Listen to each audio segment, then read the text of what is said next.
record. Okay, record. So thank you, Abby, for accepting our interview. So based on our observations since last year, the government proposed to increase the JKM monthly financial aid to 1,000 ringgit. Do you think that is a necessary step?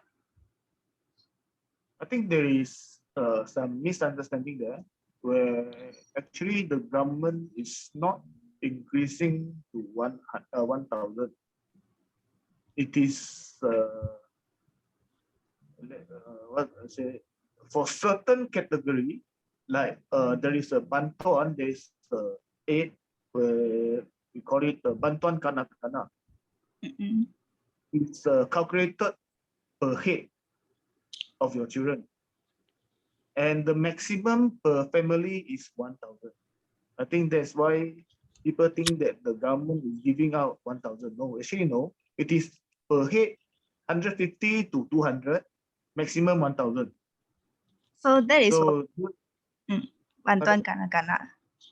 bantuan kanak-kanak only for that. So has And the of course, has the plan be implemented, or it is still yet to be implemented? yeah, it is announced in the budget for this year, 2021 budget. So it started early this year lah. So In fact, all this bantuan is implemented for years.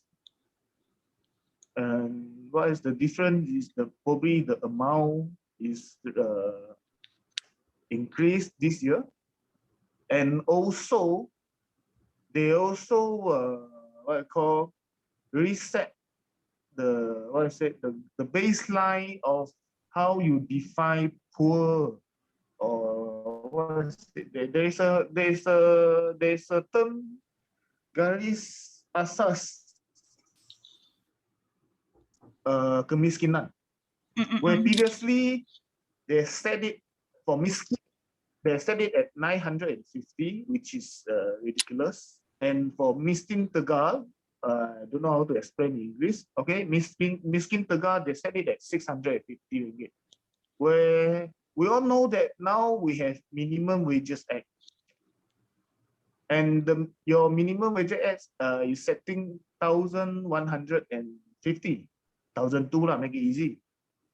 So in that case, no one is can be considered as poor family lah. No one can be considered as poor lah. So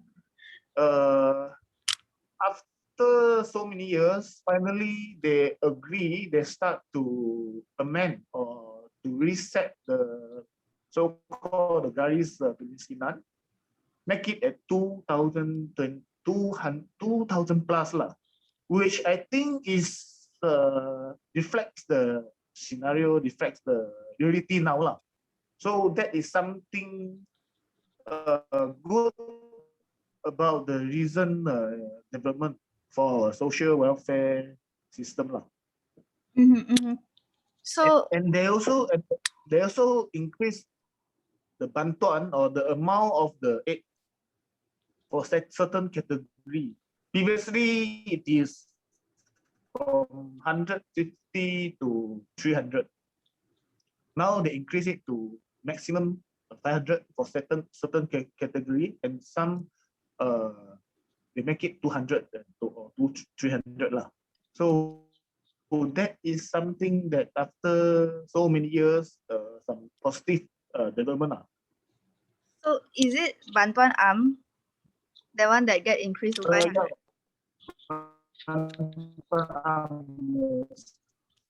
Yes. Bantuan is increased to 500. No, yeah, I'm not mistaken. Hang already. Okay. So for general people, the aid got increased to 500, but for children, the aid got increased to 1,000. So what is the rationale behind this? Like, why is children getting more than general people when they don't really have to pay? Pardon me? What is the rationale behind this? Like, when we know like adult people actually have more responsibilities to pay, and for children they are generally under care. But why is children getting 1,000 per head, and for adult, maybe one family for bantuan arm is only like 500? No, I think you misunderstand the whole concept where it is not the money is not paid to the children per se. Oh. It is paid to the head of the family. Mm-mm. Just that the aid is calculated based on how many children you have. Per head is 150 to 200. It's not 1,000 per head. No, in that case, the government will bankrupt already. So it is 200 to 150 to 200 per head. Maximum 1,000. Let's say you have five children.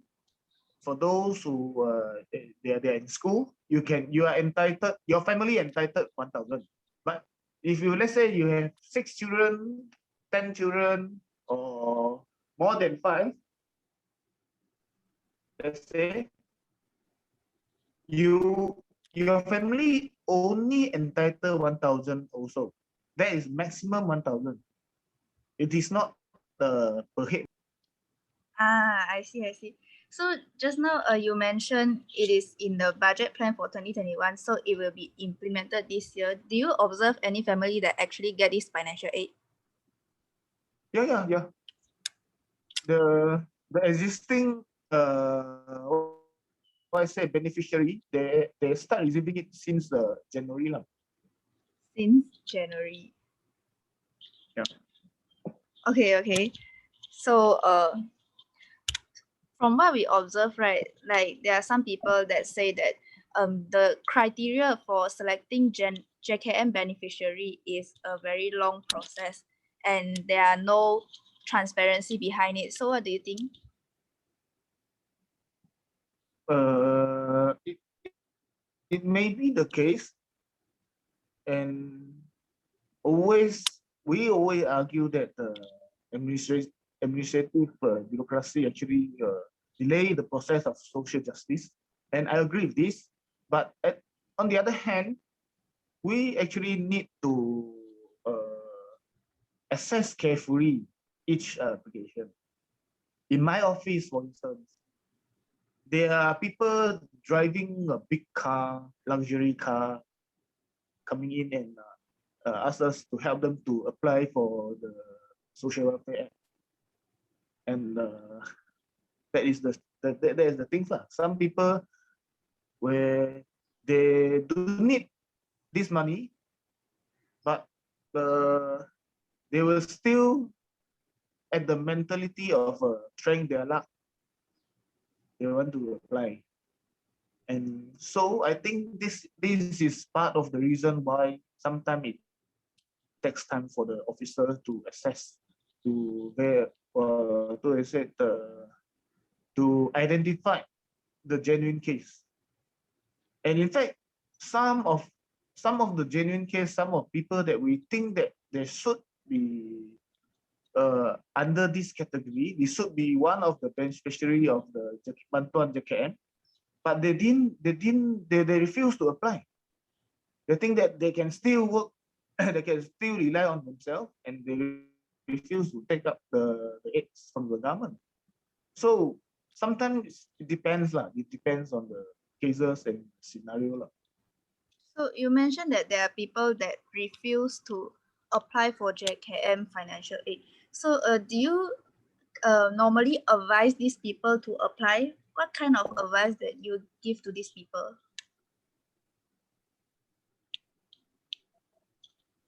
That person need so much the government aid. We'll advise them to apply, and we'll help them to apply now. But in most of the case, people who think that they need help, they will come automatically to my office lah. And we'll try to send them to the relevant authority, to JKM, or for Muslim, they are Baituma to help, so they can get the zakat help, or it is either one-off financial aid or sometimes monthly aid. So do you So think there are actually in Malaysia there are actually two categories, by Tuma and also JKM. so? Are the general public well aware of the financial aid available to them, like by Tuma and JKM, or is there anything that the government should do to make the public more aware of this aid? Actually, I can I can say that most of them they know lah. Most of them, it is either they know that the government is there to help them, or some even know that okay, the JKM is there to help them.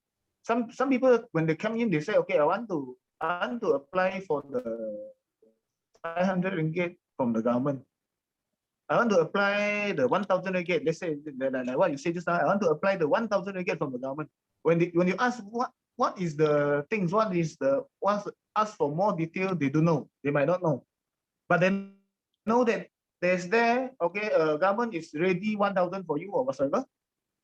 So they know. They are aware that government is there to help. Government is preparing a fund to help them. Some even know that okay, this department is the authority to help you.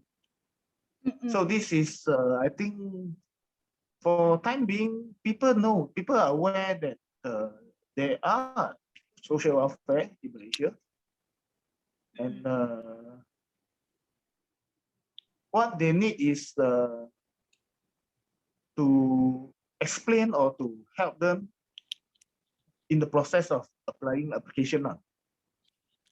So for those people that drive big cars and try to apply financial aid from the government, what do you normally tell them? Is there anything you would like to tell them? It is hard for us politicians to reject them directly in front of a counter. So normally we'll hint them lah. Normally we'll hint them that okay, this is for those really poor people, those people who are really in the hardship. So I don't think that you need, but if you insist to apply, I can give you the form and ask him to go back and fill the form themselves and ask them to submit the form themselves lah. So for those people, We can't reject them at the counter lah. This is our dilemma lah. so for those really poor people that you think they really need JKM financial aid, but they refuse to reply, what are some of the concerns that you observe from them? Something that okay, there are other people who need the money more than me. I think that this is most of the case lah. Most of the cases, they will think that okay, yes, I'm in hardship. Okay, I need this money, but there are some people need this money more than me, and this sometimes touch us lah. All these cases, they really touch our heart. So in this long process of trying to assess carefully for the beneficiaries really in need from JKM and the process of delaying, do you have any suggestions for the government so that they can strike a balance between the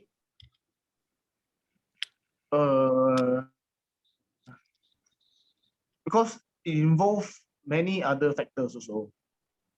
Like one thing is in Malaysia, it is quite difficult for us to trace or for us to what I say, identify or to check what is your household income, because not it is because like in many developed country, each of the citizen they have their tax number, their tax file, and in Malaysia no, not everyone are having our tax file, our income tax that we got.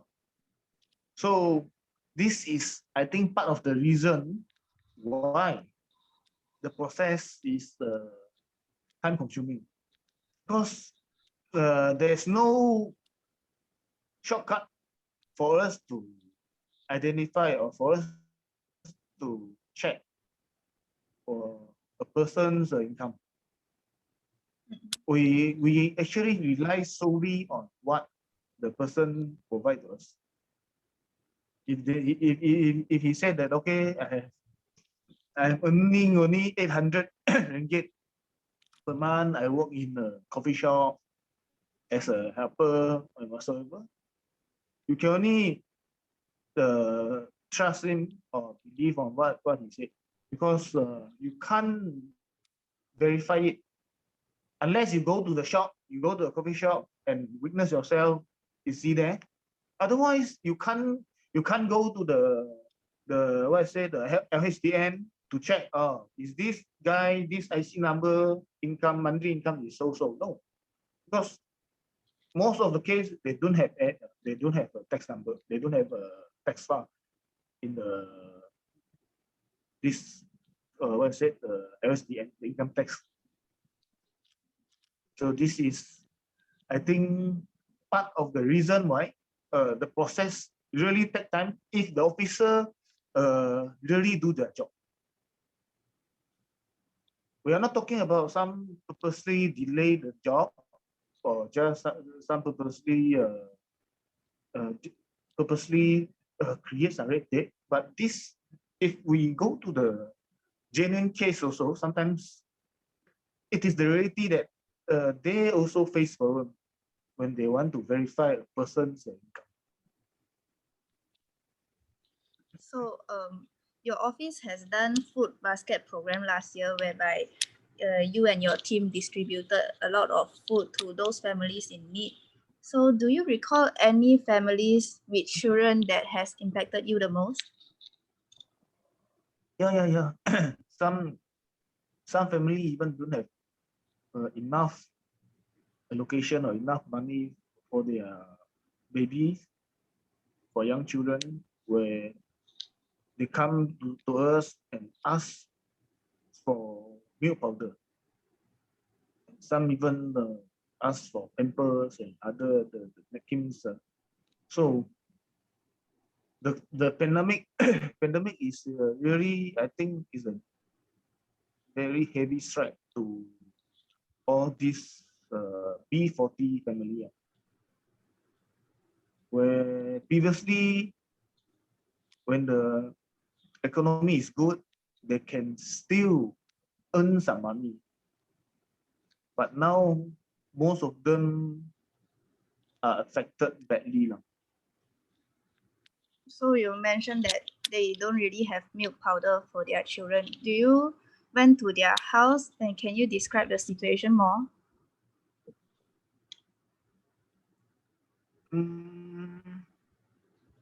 They are a family where there are three babies,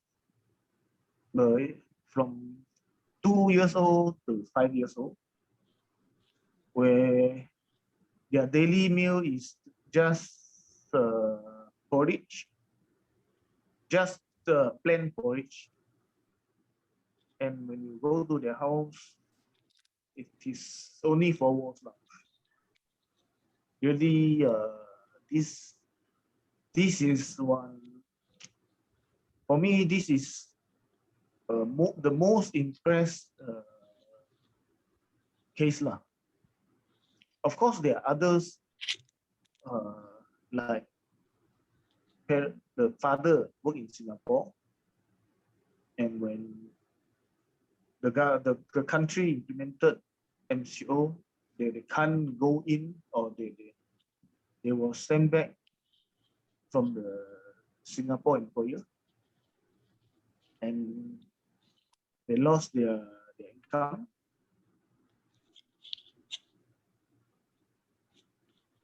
But in terms of their family, what I said, or TVs in their house, but that was what I say, the past scenario. But they are experiencing their experience, what I said, hardship, because of the head of the family lost their income, and they don't know where to get financial aid, because in our country there's no any authority to help those struck by such accidental case. Because cases like this, because of accidents sometimes, because of pandemic, they are affected only during a short period. Before all these incidents, they are actually out of all the category that need your aid, out of all these category who eligible for any financial help. But because of this pandemic, because of sometimes this one accident, the head of the family, he needs to rest or to take 3 months, 6 months. For that certain period, they actually need your help. And this is some missing part of our social welfare. So do you suggest the government to set up a department for such emergency cases, like during the pandemic? I think we do need to set up a new department where actually social welfare should do this now. Just that they need to create a new category for those emergency cases where they can have probably fast track for assessment and whatsoever, so that you won't delay the aids to them. Because if we following the current process of assessment and whatsoever, probably by the time you think that, okay, I approve your application, I want to give you money, let's say 500 per month, they'll tell you, okay, don't need, I'm recovered now, I'm working now, I don't need your help. So defeat the purpose. So what end of the day, JKM or the social welfare department still the most experienced with most skilled person or skilled officer who can do all this assessment and do all these process all these application. So there's no need for us to set up a new department or whatsoever. Just that we need to take into consideration, and we need to bear in mind there's actually in certain there are certain category, certain people that need your help, not because of their situation, but just because of there are some emergency happen that disturb their normal life, disturb their normal planning. So that category should be taken into account. So in your area, due to this pandemic, do you observe the increase in child labor, or do children normally working suddenly lost their job? What are the impacts on this child labor category? I'm not sure, because where we have lack of statistic about the children labor issue, and it is known in Malaysia where actually the government prohibited of hiring underage people to work in their premise, and the punishment is there. So I don't think that children labor is quite a big issue now. I'm not sure, because I need more statistic and need more data to come into a conclusion. So in your opinion, what can Malaysians do to help out families in need? To help what? To help out families in need. For families Family in need. or family in need.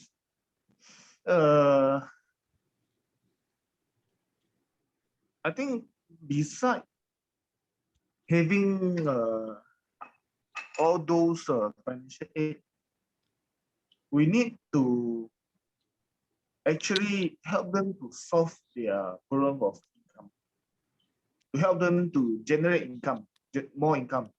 Like what people normally say, to give you fish, I rather to teach you how to fish. So this is something that we need to really look it seriously, where the easiest way is to give him money, but that won't really solve the issue. And that will also create more issue when the people will start relying on you. They will fully depend on all these people that all these authority or department or NGOs who can who are providing financial aid, and this is actually not a good practice lah. So the government should actually take it seriously to help, especially all those single family, all those poor family, to help to think or to educate them on how can they increase their household income so that they can go out from poverty as soon as possible. So thank you, YB, for accepting our interview. Wait, let me stop the recording.